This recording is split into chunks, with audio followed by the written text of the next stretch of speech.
আসসালামু আলাইকুম ব্যাকেরে ব্যাকে কিক আছেন আশা করি ব্যাকে ভালো আছেন। আজকে রান্না করে বানাই দেখামু চিংড়ি শুটকির ভর্তা। চিংড়ি শুটকির ভর্তা বানাইবার লাইনে অল্প কিছু পরিমাণে চিংড়ি শুটকিরে কুসুম গরম পানির মধ্যে 5 মিনিট ভিজে রাখুন। 5 মিনিট ভিজে রাখার পরে ভালো করে এগুলারে পানি জড়াই আই লইলমু। এরপরে একটা ব্লেন্ডারে জারে আই এনে লইলেছি কিছু পরিমাণে শুকনা মরিচ, এরপরে অল্প কিছু পরিমাণে টমেটো কুচি, এরপরে অল্প কিছু পরিমাণে পেঁয়াজ কুচি দিয়ে দিমু। এরপরে 1 চামচ পরিমাণ রসুন বাটা দিয়ে দিমু।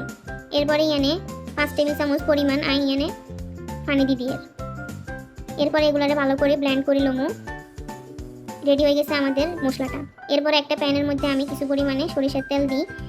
এরপরে এক সাইডে দিয়ে আমি এটা পেঁয়াজ দিয়ে দিমু, আর অন্য সাইডে আমি এটা চিংড়ি শুটকিগুলো দিয়ে দিমু। এরপরে চিংড়ি শুটকিগুলারে ভালো করে ভাজি, পেঁয়াজটারও দিয়ে ভালো করে ভাজি লইতে হইব।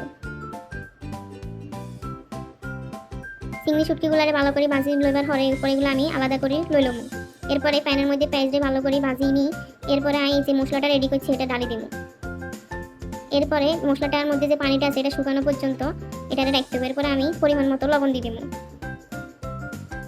তারপরে এটারে পানি শুকানো পর্যন্ত ভালো করে রাখতে হবে। অল্প পরিমাণে পানি থাকা অবস্থায় আমি এনে দিয়ে দিব চিংড়ি শুটকিগুলা। চিংড়ি শুটকিগুলা দিয়ে এরপরে ভালো করে লাড়ি ছাড়িয়ে এটারে পানিগুলো একদম শুকাই ফেলতে হইব। যখন আমার একদম পানিগুলো শুকাই যাব এর মধ্যে আমি দিয়ে দিব ধনিয়া পাতা দেওয়ার পরে এরপরে কিছুক্ষণ নাড়ি ছাড়ি এরপরে নামালাম। রেডি হয়ে গেছে আমার চিংড়ি শুটকি ভর্তা। খুব সহজভাবে তৈরি হয়ে গেল চিংড়ি শুটকি ভর্তা। আশা করি ভিডিওটি আপনাদের ভালো লাগছে।